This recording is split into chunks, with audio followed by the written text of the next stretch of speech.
Саламатсыңарбы балдар? Бүгүн Чынкуран айынын 4-ү. Силер менен өтүлүүчү тема кыргыз поэзиясынын таңчолпону, поэзиянын албатасы аталган улуу акын, чебер котормочу Алыкул Осмонов жөнүндө сөз болмокчу. Алыкул Осмонов 1915 жылы Панфилов районунун Капталары айылында төрөлгөн. Ал 2 жашында Токмоктогу номер 2 жетим балдар үйүнө кабыл алынган. Таланттуу акын 1929 жылы Фрунзе шаарындагы педагогика техникумуна келип кирдим дейт өз сөзүндө. Ал кезде мындагы окугандардын көпчүлүгү адабиятка ашыктуу эле. Мени ого бетер кызыктырышты.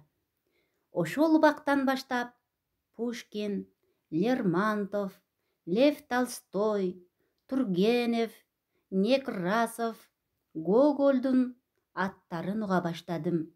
Жана казак классиги Абай Кунанбаевдин ырларын окуп жүрдүм. 1929 жылдын кышында биринчи жолу Александр Сергеевич Пушкиндин «Кышкы кеч» деген ырын котордум. Ошол жылы кышында Дубал газетага Уултай деген кыз тууралуу жазган какшык ырым чыкты.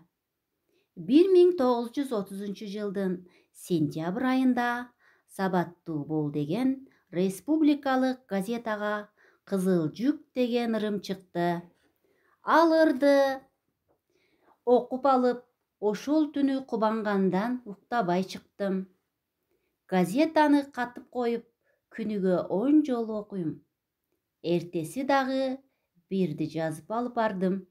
Анан дагы бош убактымда жана жаза бердим. 1931 жылы кышында Ленинчил жаш газетасында менин чыгармам тууралуу атайын бет уюштурулду. 1935-37 жылдары мен көбүнчө которуу ишине киришип, Александр Сергеевич Пушкиндин лирикасын, Лермонтовдун лирикасын, Качкын поэмасын, 1936 жылы Крыловдун тамсилдерин котордум. 1937 жылы Москвага бара жатып кайра келе жатып Шота Руставелинин жолборс терисин кийген баатырын котормосун, ал жөнүндөгү кээ бир макалаларды окуп, жана ошону которууну ойлодум. Бул санаа мени көп уйкулардан калтырды. Чоңойдум. Жеттим. Эми бир зор иш кылбасам, менин Алыкул атым кайсы? Дейм. Буга кошумча бул укмуштуу поэма мени аябай кызыктырды. 1938 жылы май айынан баштап ушул улуу поэманы которууга кириштим. Бардык намысым менен иштейм. Поэмадан ажырай албайм. Көп убактарда таң атканга чейин отурам. Окуйм, котором, таң калам, кубанам. Дүйнөдө мен гана бактылуумун деп ойлойм. Китеп 1940 жылы Казан шаарынан басылып чыкты.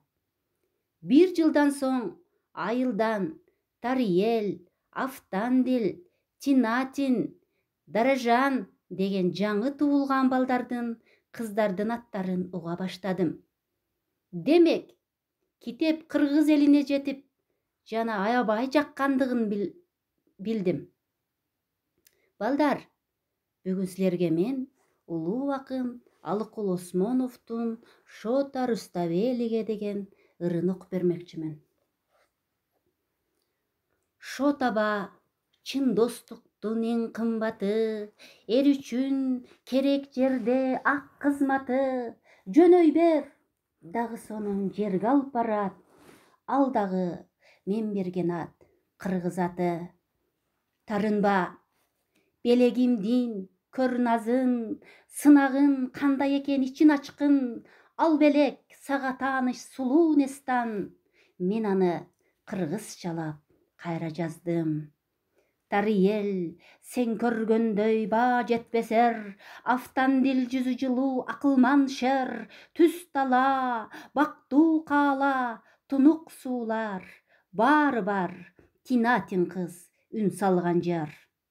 Баякы, карын күрдө күткөн асмат, батмажан виного мас, күлгөн шат-шат, айтылат өз түрүндөй фридондос, не сулуу, айлуу түндөр күмүштөй ак.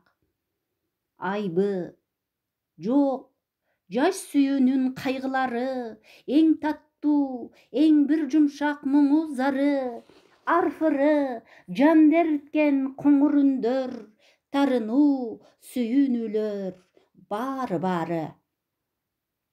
Жок, күтпөйм, алдын ала, айтпа рахмат, өзүң көр, өзүң өлчө таразалап.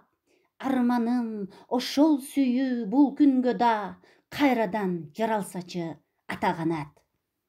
Шотаба, чын достуктун эң кымбаты, эр үчүн керек жерде ак кызматы, жөнөй бер, дагы сонун жерге алып барат. Ал дагы мен берген ат, кыргыз аты.